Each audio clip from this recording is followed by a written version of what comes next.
Shalom teman-teman. Kita berjumpa kembali di ibadah online HW Teens hari ini. Kita bersyukur kepada Tuhan. Mari kita menyatukan hati, kita berdoa terlebih dahulu sebelum kita memuji memuliakan Tuhan, melakukan ibadah pada hari ini. Terima kasih Tuhan atas setiap berkat-Mu yang Kau sediakan bagi kami Tuhan, sehingga kami dapat melaksanakan aktivitas kami Tuhan, menikmati kehidupan kami Tuhan, dan sekarang kami dapat melihat dan ingin segera melaksanakan ibadah HW Teens online ini Tuhan. Kiranya Engkau memberkati Tuhan ibadah ini Tuhan, supaya kami dapat mengikutinya dengan baik Tuhan. Memberkati kami semua Tuhan, setiap pikiran hati kami Tuhan, supaya persembahan apapun Tuhan, pujian yang kami nyanyikan kepadamu Tuhan, dapat berkenan kepadamu. Terima kasih Tuhan. Haleluya. Amin. Kita nyanyikan lagu ini.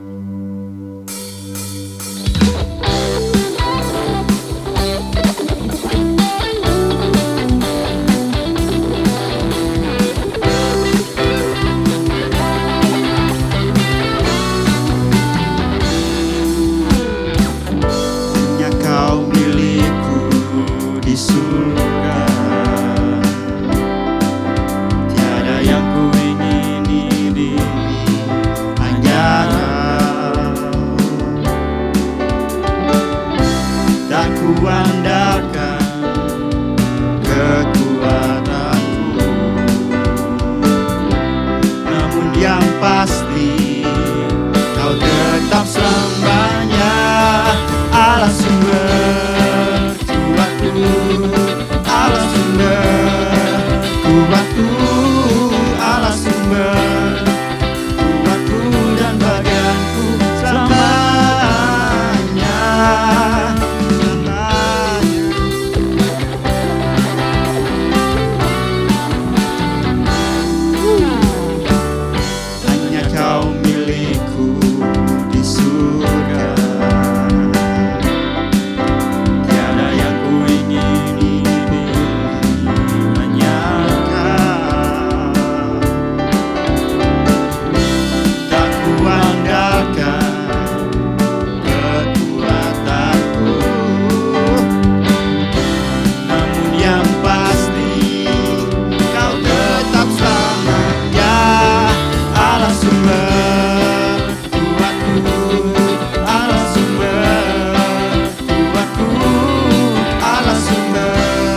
di dalam hidupku. Sebab engkau Allah yang tahu yang terbaik. Sebab engkau Allah yang tahu yang terbaik. Sebab engkau Allah yang tahu yang terbaik. Di dalam hidupku.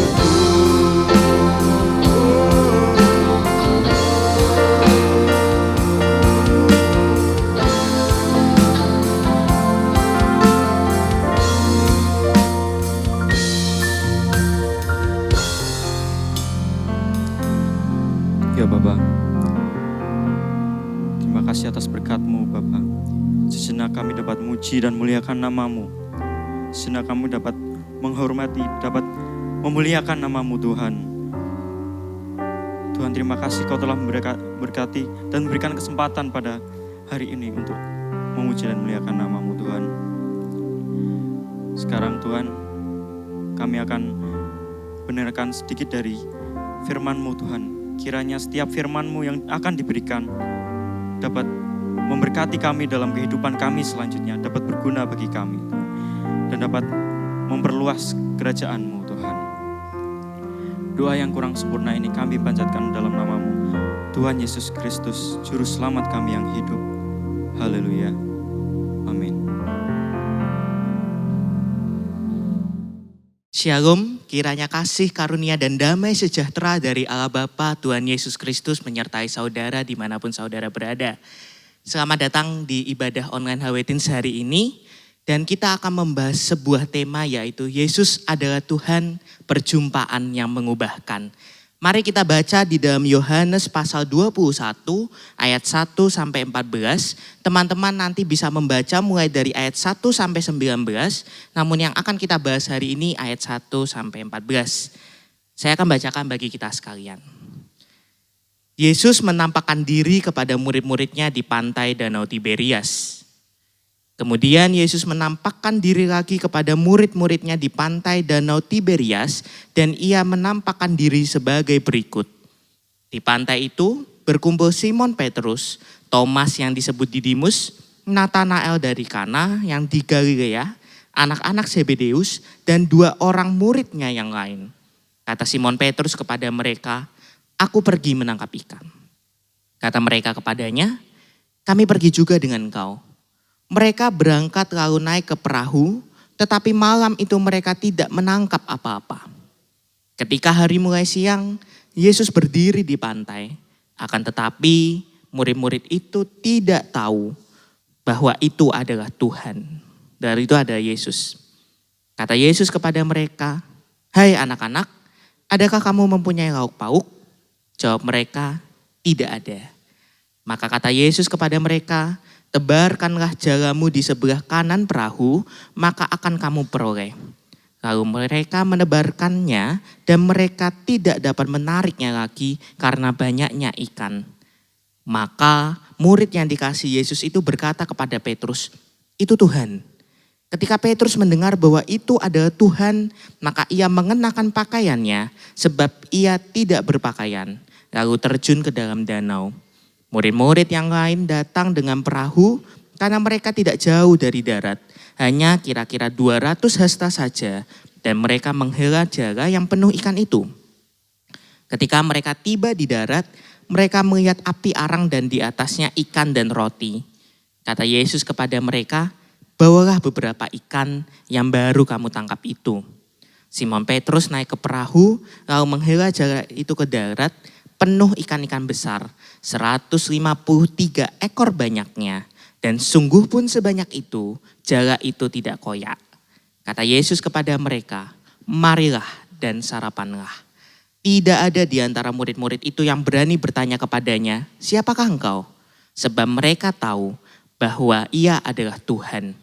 Yesus maju ke depan, mengambil roti dan memberikannya kepada mereka. Demikian juga ikan itu. Itulah ketiga kalinya Yesus menampakkan diri kepada murid-muridnya sesudah ia bangkit dari antara orang mati. Amin. Demikian pembacaan firman Tuhan.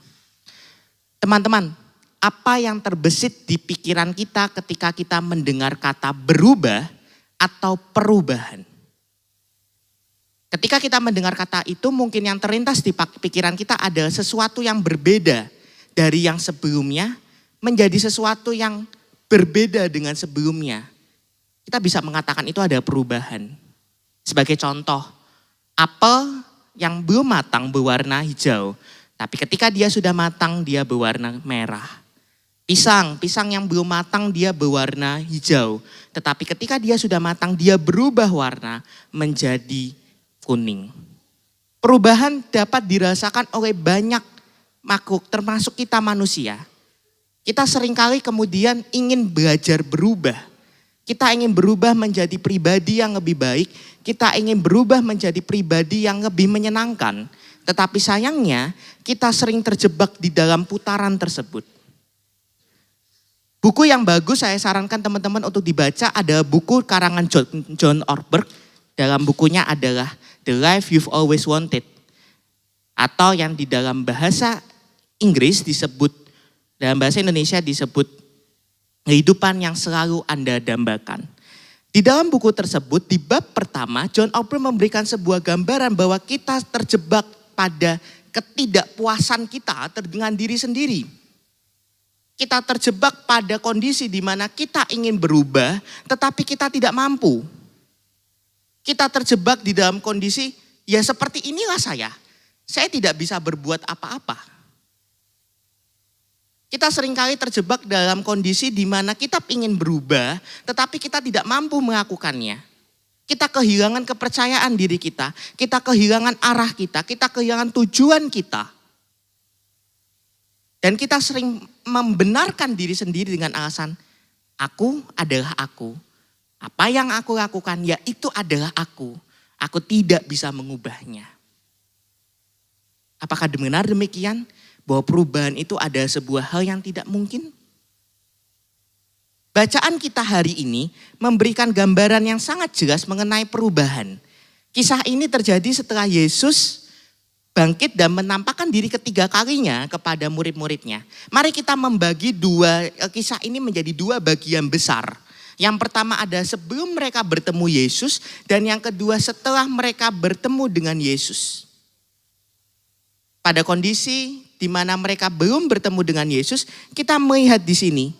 Pertama, ada kebingungan. Murid-murid bingung, mereka harus ngapain setelah Yesus bangkit dan mereka tidak menjumpai Yesus. Yesus dalam kondisi tidak bersama-sama dengan mereka. Kemudian Petrus bilang bahwa aku akan menangkap ikan. Dan murid-murid yang lain bilang, oke, aku juga ikut. Akhirnya mereka menangkap ikan sepanjang malam tetapi mereka tidak mendapat apa-apa. Mereka sudah lelah secara fisik. Secara fisik karena mereka begadang sampai malam untuk mencari ikan. Siapa yang tidak lelah? Tetapi lelah mereka tidak membuahkan apa-apa. Karena mereka tidak mendapat ikan. Dikatakan di ayat selanjutnya di ayat 3 bahwa mereka berangkat lalu naik ke perahu tetapi malam itu mereka tidak menangkap apa-apa. Ada kondisi kemudian di mana ada stuck di dalam kehidupan mereka.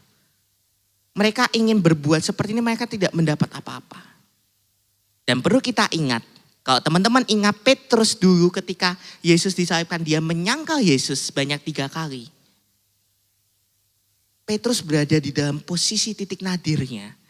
Petrus berada di dalam posisi di mana dia menyesali perbuatannya dan dia mungkin merasa bahwa tidak ada pengampunan lagi baginya, tidak ada kesempatan lagi baginya untuk mengubah hidupnya. Tetapi perjumpaan pada hari itu memberi perubahan besar kepada murid-muridnya. Makanya kita lihat ada perubahan apa saja yang terjadi. Kita lihat yang pertama, ada kebahagiaan karena mereka bertemu kembali dengan Yesus. Mereka bertemu kembali dengan Yesus yang mereka belum jumpai lagi semenjak pertemuan kedua yang di dalam Yohanes pasal 20. Ada sukacita juga karena mereka menangkap banyak ikan. Mereka merasakan mujizat. Menangkap ikan besar banyak, tetapi jalan mereka tidak koyak. Bukankah itu ada sebuah sukacita? Dan kalau kita membaca di ayat 15 sampai ayat 19, yang nanti teman-teman bisa baca di rumah, ada kesempatan kedua yang ditawarkan untuk Petrus. Ada kesempatan yang diberikan kepada Petrus untuk kembali menjalani misinya bersama dengan Tuhan. Ada panggilan hidup, ada pengampunan, dan ada kesempatan yang diberikan kepada Yesus. Sebelumnya Petrus berada di dalam posisi titik nadir, dia tidak tahu harus berbuat apa, sehingga dia memilih untuk kembali mencari nafkah seperti dahulu. Tetapi setelah perjumpaan hari itu, hidupnya berubah. Karena kesempatan yang diberikan oleh Yesus, dia akhirnya bersemangat kembali untuk mengikut dan melayani dia, bahkan sampai ke akhir hayatnya. Teman-teman, kalau kita membandingkan kondisi antara sebelum bertemu dengan Yesus dan sesudah bertemu Yesus, kita bisa melihat ada perubahan yang besar yang terjadi. Dan itu semua mungkin, sangat mungkin terjadi. Karena apa? Karena Yesus adalah Tuhan. Mari kita cek faktanya, kenapa Yesus adalah Tuhan berdasarkan bacaan kita hari ini. Yang pertama, kita bisa mengatakan Yesus adalah Tuhan karena dia telah bangkit. Dikatakan di ayat pertama, kemudian Yesus menampakkan diri lagi kepada murid-muridnya di pantai Danau Tiberias, dan ia menampakkan diri sebagai berikut. Kemudian di ayat 14 ditegaskan kembali, itulah ketiga kalinya Yesus menampakkan diri kepada murid-muridnya sesudah ia bangkit dari antara orang mati. Artinya apa? Yesus bangkit, Yesus hidup. Apa yang dia katakan dahulu tentang kematian dan kebangkitannya menjadi nyata, menjadi terbukti. Dia menggenapi apa yang dia firmankan, yang dia katakan. Yang kedua, kita bisa bilang bahwa Yesus adalah Tuhan karena dia mampu melakukan hal yang mustahil menjadi mungkin dilakukan. Kalau kita berpikir dengan akal manusia kita, apakah mungkin ikan itu bisa ditangkap di siang hari? Karena ada efek-efek tertentu yang terjadi di laut sehingga orang pada zaman dulu dan mungkin sampai sekarang mereka memilih menangkap ikan di malam hari. Tetapi dalam cerita ini, apa yang terlihat tidak mungkin menjadi mungkin. Bahkan dikatakan ketika waktu malam sampai tengah hari itu mereka tidak mendapatkan ikan. Dan ketika siang hari setelah bertemu dengan Yesus, mereka mendapatkan ikan dalam jumlah yang besar. Dia sanggup melakukan apa yang menurut kita tidak mungkin menjadi mungkin. Dan yang ketiga, Yesus sanggup mengubah dan memulihkan seseorang. Kita melihat Petrus yang dulunya ada keras kepala. Petrus yang dengan emosinya yang mudah meledak-ledak.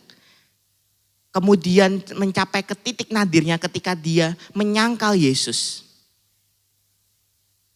Tapi Yesus menjamah dia dan mengubahkan dia menjadi pribadi yang baru. Bahkan dia memberikan kesempatan kembali untuk dia berkarya dan melayani Tuhan. Kalau teman-teman nanti membaca di pasal ayat 15 sampai 19, teman-teman bisa melihat perubahan sikap Petrus ini. Mungkin kita tidak bisa mengubah diri kita sendiri. Kita tidak bisa mengubah diri kita sendiri. Tetapi Tuhan yang mampu untuk mengubahkan kita. Dari tiga hal tadi, kita bisa melihat bahwa Yesus adalah Tuhan. Satu, karena dia bangkit, dia menggenapi apa yang dia katakan. Yang kedua, dia mampu melakukan apa yang kelihatannya mustahil, tetapi menjadi mungkin. Dan yang ketiga, dia sanggup memulihkan dan mengubahkan hidup seseorang. Yang menjadi pertanyaan, apa respon kita setelah kita mengetahui bahwa Yesus telah bangkit dan Yesus adalah Tuhan? Respon yang bisa kita lakukan adalah ketika kita menjadikan dia sebagai Tuhan di dalam kehidupan kita. Di dalam 1 Petrus 3 ayat 15 bagian A yang menjadi ayat hafalan kita hari ini akan saya bacakan. Tetapi kuduskanlah Kristus di dalam hatimu sebagai Tuhan. Saya mencoba untuk menggali dalam beberapa terjemahan yang lain. Mungkin bisa ditampilkan. Versi terjemahan yang lain ada dari terjemahan Bahasa Indonesia Masa Kini, BIMK yang di sebelah kiri. Dan terjemahan sederhana Indonesia atau TSI di bagian bawah kanan. Dan semuanya memberikan kesamaan, yaitu bagaimana teman-teman menjadikan Kristus sebagai pusat di dalam kehidupan teman-teman. Menjadikan Kristus sebagai Tuhan dalam kehidupan teman-teman. Di dalam versi BEMK dikatakan, tetapi di dalam hatimu hendaklah kalian memberikan kepada Kristus penghormatan yang khusus, yang sesuai dengan kedudukannya sebagai Tuhan. Memberikan penghormatan khusus sesuai dengan kedudukannya sebagai Tuhan. Dalam terjemahan sederhana Indonesia TSI dikatakan, dalam keadaan itu tinggikanlah Kristus sebagai penguasa penuh di dalam hidupmu. Ada ketegasan di sini, penguasa penuh. Artinya dia tidak hanya berkuasa atas sebagian hidup kita, dia tidak hanya berkuasa untuk seperberapa dari hidup kita, tetapi dia menjadi penguasa penuh atas kehidupan kita. Dan di dalam versi terjemahan baru dikatakan, kuduskanlah Kristus di dalam hatimu sebagai Tuhan. Teman-teman, pada akhirnya perubahan itu bukan menjadi sebuah hal yang ironi lagi. Bukan menjadi hal yang tidak mungkin lagi. Bukan menjadi lingkaran yang kita akan stuck terus di dalamnya. Tuhan bisa mengubah kita. Bisa mengubah keadaan kita, bisa mengubah diri kita. Karena dia adalah Tuhan. Dan ketika kita mau mengalami perubahan dari Tuhan, ingatlah, jadikanlah Kristus sebagai Tuhan atas hidup kita. Memusatkan hidup kita seutuhnya kepada Kristus. Kita tidak lagi berpusat kepada diri kita sendiri, kita tidak lagi berpusat kepada keegoisan kita sendiri, tetapi kita berpusat kepada Kristus. Pada akhirnya ada sebuah kutipan dari Bedmore yang akan saya bacakan sebagai penutup renungan kita pada hari ini. Langkah raksasa dalam perjalanan iman kita adalah langkah yang kita ambil ketika kita memutuskan bahwa Tuhan bukan lagi hanya bagian dari hidup kita. Dia adalah hidup kita. Dia tidak lagi menjadi sebagian dari hidup kita, tetapi dia menjadi hidup kita seutuhnya. Artinya apa? Seluruh hidup kita pusatkan kepada Tuhan. Dan kenapa disebut langkah raksasa? Karena keputusan ini ada keputusan yang penting di dalam perjalanan iman kita. Apakah kita masih mau tetap berpegang kepada diri kita sendiri? Apakah kita masih ingin untuk berkutat dengan diri kita sendiri? Apakah kita masih ingin menyenangkan diri kita sendiri? Atau menyenangkan Tuhan? Mungkin berat, karena kita masih di dalam kedagingan kita masih sering mengalami godaan, kita masih mengalami kesulitan, kita masih seolah ingin dengan diri kita sendiri, egois dengan diri kita sendiri. Tetapi percayalah bahwa Tuhan yang akan memampukan, bahwa Tuhan yang akan menolong, Roh Kudus yang akan menolong kita. Asal kita berkomitmen untuk menjadikan Dia sebagai Tuhan di dalam kehidupan kita. Selamat menjadikan Kristus sebagai Tuhan di dalam kehidupan kita. Selamat untuk menguduskan Dia di dalam kehidupan kita sebagai Tuhan. Walaupun berat, tapi percayalah Tuhan akan menolong kita. Amin. Kita akan tutup di dalam satu pujian, Yesus kemuliaan-Mu, pulihkan hatiku. Saya undang teman-teman musik dan singer untuk mengiringi pujian penutup hari ini. Kita angkat satu pujian, Yesus kemuliaan-Mu, pulihkan hatiku. Biarlah Dia yang merupakan Tuhan memulihkan dan mengubahkan hidup kita, sehingga kita pun menjadi anak-anak-Nya. Haleluya.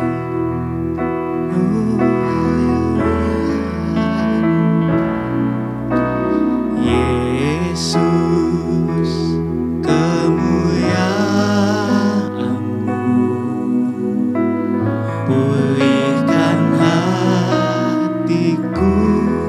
Yesus kemuliaan-Mu, Yesus kemuliaan-Mu, berkati hidupku. Yesus kemuliaan-Mu, pulihkan hatiku. Yesus kemuliaan-Mu,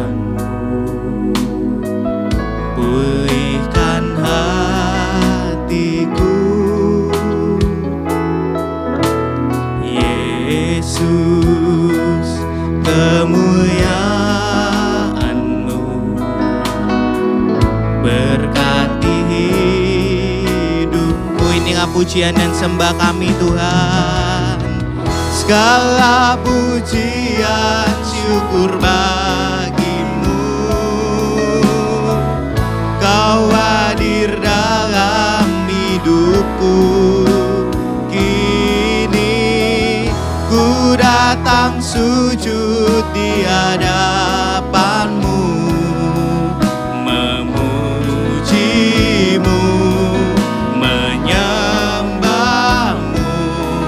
Yesus, ku menyembah-Mu. Musik nyanyikan pujian ini, teman-teman, mungkin kita ada yang sekarang sedang stuck di dalam kehidupan kita. Mungkin kita sedang ingin berubah, kita ingin menjadi lebih baik, tetapi kita tidak mampu. Kita merindukan adanya jamahan Tuhan di dalam kehidupan kita.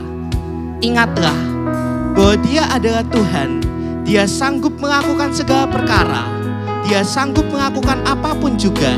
Tetapi ingatlah, kuduskanlah Dia di dalam hatimu sebagai Tuhan. Ketika engkau menguduskan Dia sebagai Tuhan, maka engkau pun akan belajar untuk bertindak sama seperti Dia bertindak, berpikir sama seperti Dia berpikir, mendengar dan melihat sama seperti Dia mendengar dan melihat.